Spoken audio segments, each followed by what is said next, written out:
అతని వెనక, అతని కుటుంబం వెనక ఎన్ని అపరిమితమైన అధికారాలు ఉన్నప్పటికీ కూడా చట్టం ముందు అందరూ సమానులే అని నిన్న రాత్రి తెలంగాణ హైకోర్టు మరొక్కసారి నిరూపించింది. వారికి మరొక్కసారి హృదయపూర్వక ధన్యవాదాలు.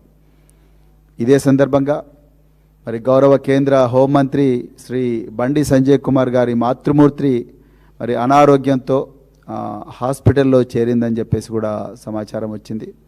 వారు ఇప్పుడిప్పుడే కోలుకుంటున్నారని కూడా మా దృష్టికి వచ్చింది. మరి వారి ఆరోగ్యం బాగుండాలని, ఆ మాతృమూర్తి వెంటనే ఈ అనారోగ్యం నుంచి కోలుకోవాలని చెప్పేసి కూడా ఈ సందర్భంగా భారత రాష్ట్ర సమితి మరి ఆశిస్తున్నది.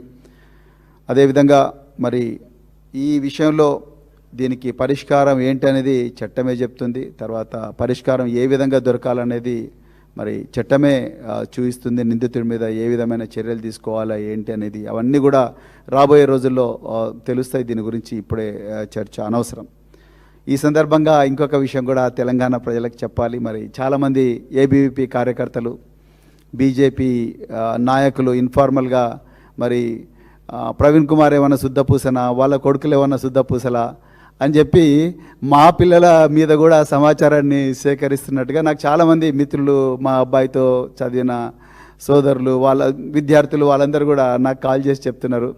అయ్యా సంజయ్ కుమార్ గారు మరియు బీజేపీ మిత్రులందరికీ కూడా ఒక్కటే విజ్ఞప్తి, మాది తెరిచిన పుస్తకం. మా పిల్లల ఇళ్ళకి వచ్చినా, వాళ్ళ రూమ్లకు వచ్చినా మీకు కనిపించేటివి కేవలం పుస్తకాలే, ఖాళీ జేబులే, చిరిగిపోయిన బూట్లే, అంతకుమించి ఏమీ కనిపించవు.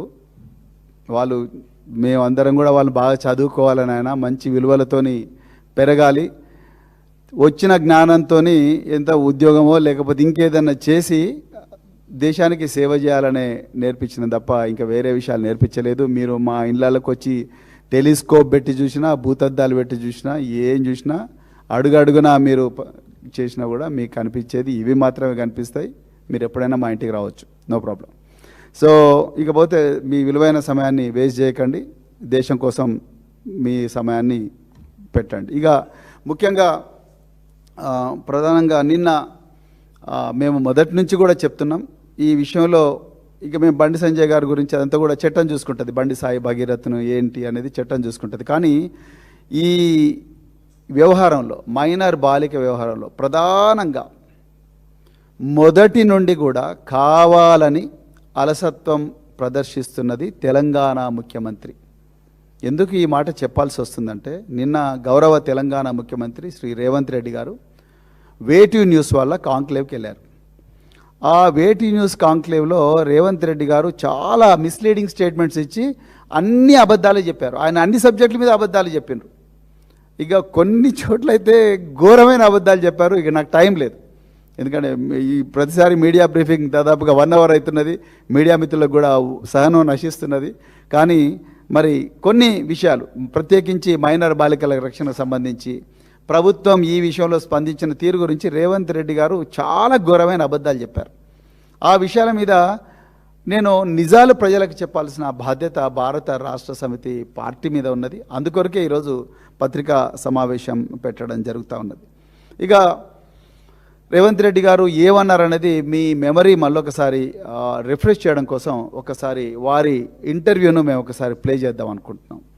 ఒక 2-3 నిమిషాలు ఉంటుంది, అంతకనే. ప్రధానమంత్రికి 9-10 తారీఖు 10,000 మంది పోలీసులతో రక్షణ కల్పించాల్సి వచ్చింది. ప్రధానమంత్రి గారు ఒక్క ప్రోగ్రామ్ అటెండ్ కావాలి, 6 ప్రోగ్రాంలు అటెండ్ అయ్యాయి. హైటెక్ సిటీ కావచ్చు, సింధు హాస్పిటల్ కావచ్చు, పవన్ కళ్యాణ్ కావచ్చు, చంద్రబాబు నాయుడు గారు కావచ్చు, బేగంపేట కావచ్చు, పరేడ్ గ్రౌండ్లో పబ్లిక్ మీటింగ్. వేలాది మంది కార్యకర్తలు వచ్చినప్పుడు సిస్టమ్ మొత్తము 4 days కంటిన్యూస్గా 10,000 పోలీసు ఈ మొత్తం కమిషనరేట్లలో అందరూ అక్కడనే డిప్లాయ్ చేయాల్సి వచ్చింది. Prime minister security. చిన్న మిస్టేక్ జరిగితే ఏం జరుగుతుందో నీకు తెలియదేముంది. అందులో హైదరాబాద్ హై సెన్సిటివ్ సిటీ. రకరకాల దేశంలో ఏ మూలన ఐఎస్ఐ దాడులు జరిగితే కూడా దాని మూలాలు అప్పుడప్పుడు హైదరాబాద్లో వెళ్తూ ఉంటాయి.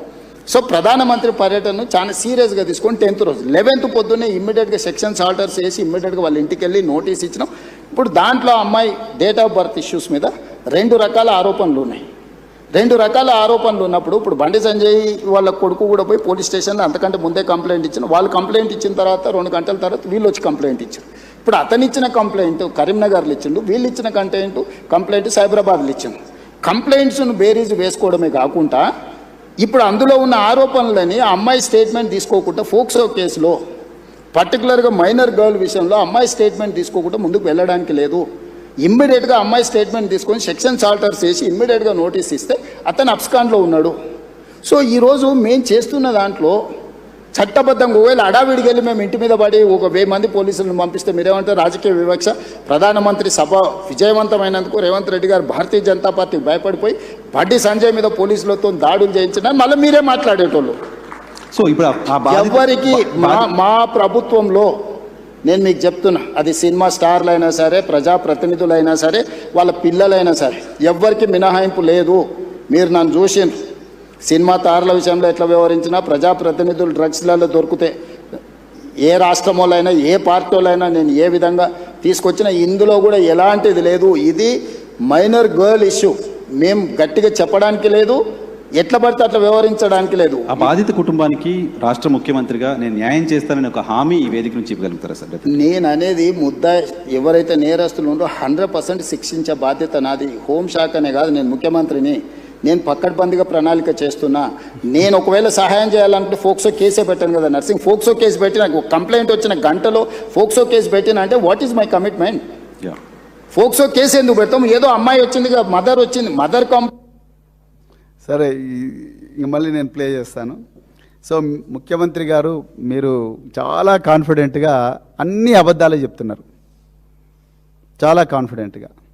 నేను మళ్ళొకసారి తెలంగాణ ప్రజలకు వాస్తవాలు జరిగిన విషయాలు నేను చెప్తాను. ముఖ్యమంత్రి గారు మీకు కొన్ని ప్రశ్నలు కూడా ఇస్తాను. నేను 2000 మొట్టమొదట ఏ కేంద్ర మంత్రి ఉన్నా, కిషన్ రెడ్డి గారైనా, బండి సంజయ్ గారైనా, ఇంకెవరైనా కేంద్ర మంత్రులున్నా, రాష్ట్ర గవర్నర్ గారైనా, వాళ్ళు ఏదన్నా అవసరం ఉన్నా